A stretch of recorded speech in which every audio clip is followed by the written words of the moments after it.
Welcome to the Happy Nightmares podcast.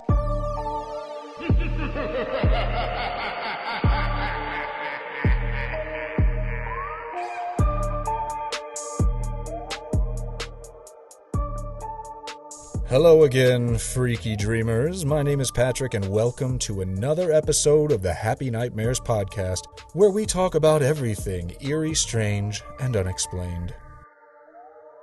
Have you ever looked across the room and noticed that someone was staring daggers at you? Maybe you know why. Maybe you have no idea who they are, but either way, the feeling can be quite disconcerting. Well, it turns out there may be more to that look than you even realize. You might be able to shake it off and move on with your day, maybe tell someone about it later and have an uncomfortable laugh about it, but in many places, the evil eye is taken very seriously, and you must take immediate action or risk the consequences. The origins of the evil eye are rooted in the belief that sheer power of will can be used to cause harm to another, and that will is transferred from one human to another via that death stare that someone might be giving you. This supernatural harm might range from a minor inconvenience like a cold or a stubbed toe, to a serious disease or injury or even death. In his writings, The Evil Eye, a Casebook, folklorist Alan Dundas stated that the victim's good fortune, good looks, or good health, or unguarded comments about them, invite or provoke an attack by someone with the evil eye. Symptoms of illness caused by the evil eye include loss of appetite, excessive yawning, hiccups, vomiting, and fever. If the object attacked is a cow, its milk may dry up. If a plant or fruit tree, it may suddenly wither and die. And so apparently the evil eye can be used on any living creatures and not just humans. And it's not even limited to that. In people, the evil is also said to cause insomnia, fatigue, depression, and diarrhea. It can even impact inanimate things such as objects and buildings. Cast upon a vehicle, the evil eye may cause it to break down irreparably, or a house might develop a leaky roof or an insect infestation. Essentially, anything that goes wrong could be attributed to the power of the evil eye. Stories of the evil eye date back a long time. Proverbs 23:6, Eat thou not the bread of him that hath an evil eye, neither desire thou his dainty meats. The evil eye is also mentioned in ancient Greek and Roman texts, the Quran, and Shakespeare's plays. John Roberts, another folklorist, conducted a cross-cultural survey in 1976, which found that 36% of cultures believe in the curse of the evil eye and its power over unfortunate receivers. Specifically, the evil eye is a type of magical curse, with roots in superstition. Let's say that a person experiences bad luck, ill health, accident, or some unexplained calamity. Someone's town experiences a drought or an outbreak of infectious disease, which is something we are all familiar with here in the year 2021. There was a time when the science did not exist to explain these occurrences. Knowledge of weather patterns and information about germs and the spread of bacteria and viruses didn't exist, and so these things were handled by blaming curses. Curses are why bad things happen to good people. Eyes in general are said to have special powers as the gateway to the human soul. In some cultures, the power of the eyes is considered so powerful that someone with any kind of eye affliction, such as crossed eyes or twitches and spasms, or even just a prominent squint, have been shunned and feared as a harbinger of bad luck or evil. Think about how much importance we place in eyes as we either intentionally or subconsciously search for meaning in a person's facial expressions.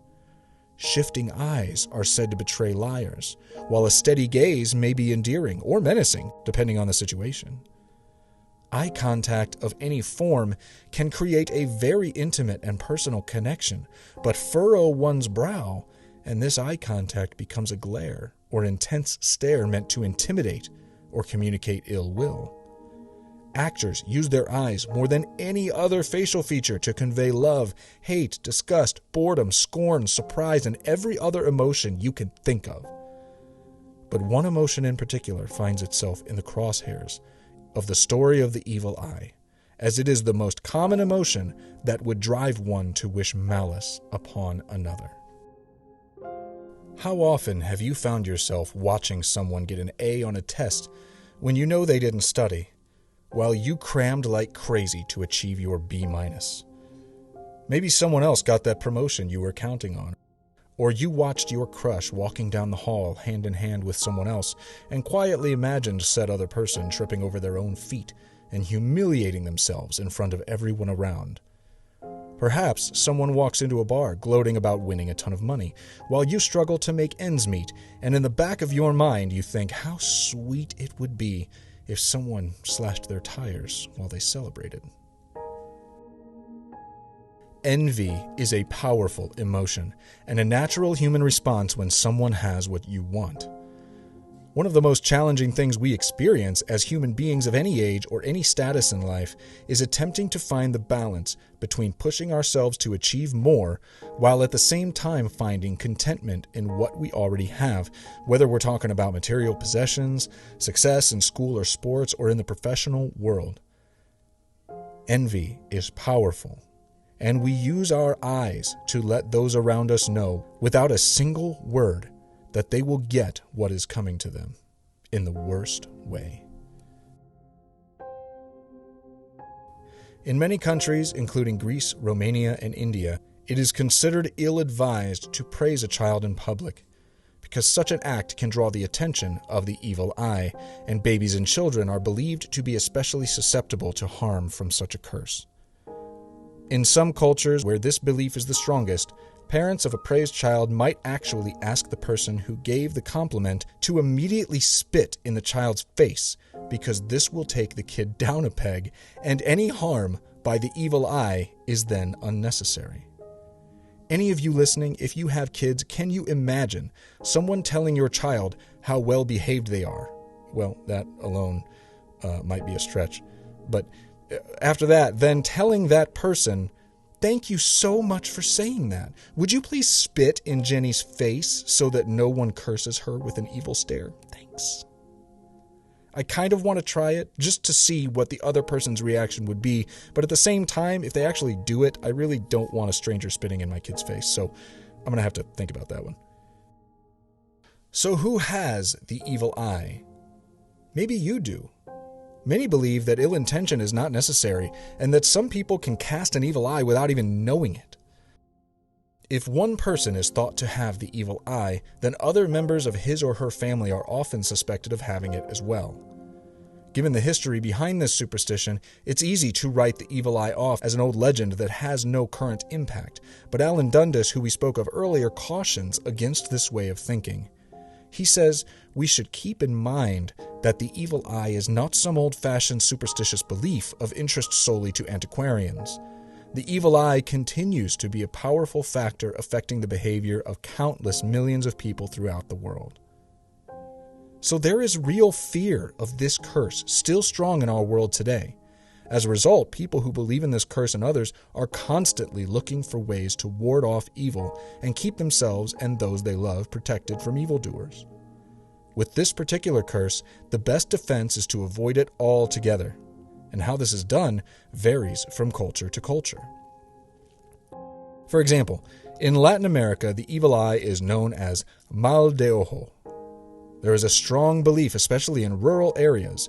In Puerto Rico specifically, newborns are often given good luck charms called an azabache, probably pronounced that wrong, I'm sorry, to protect them from the evil eye.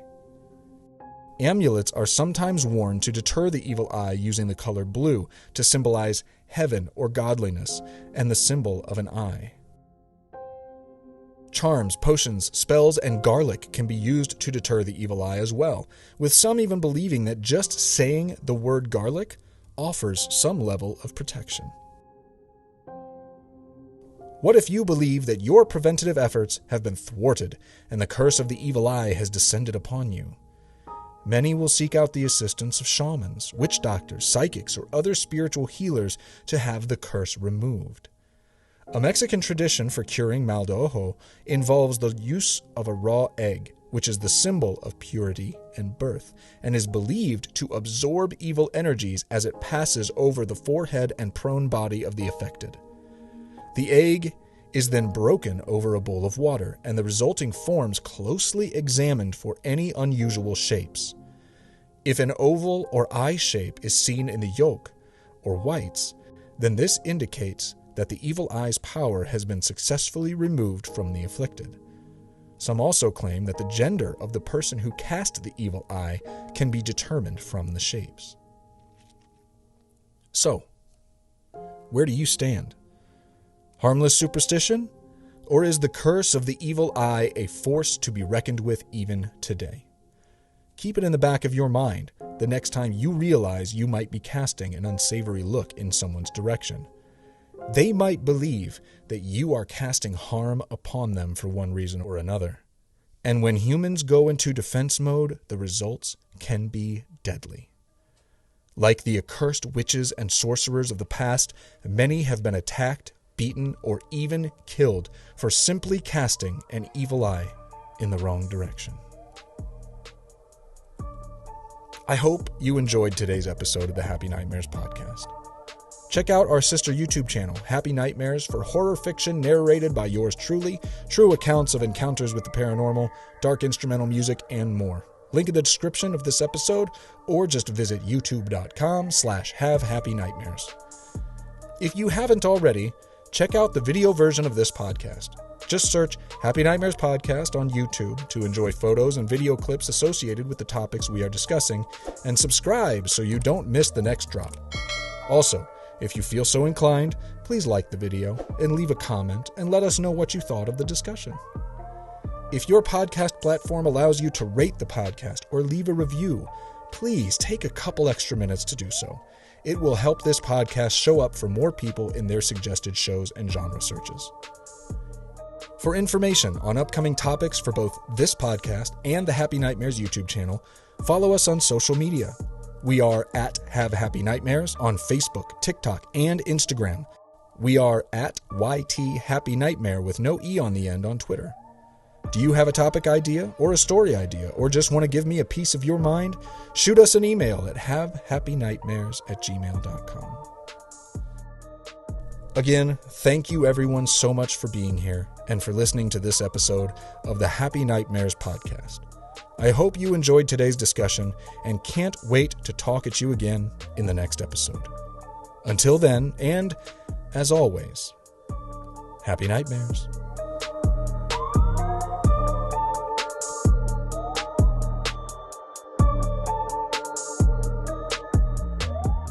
This has been the Happy Nightmares podcast.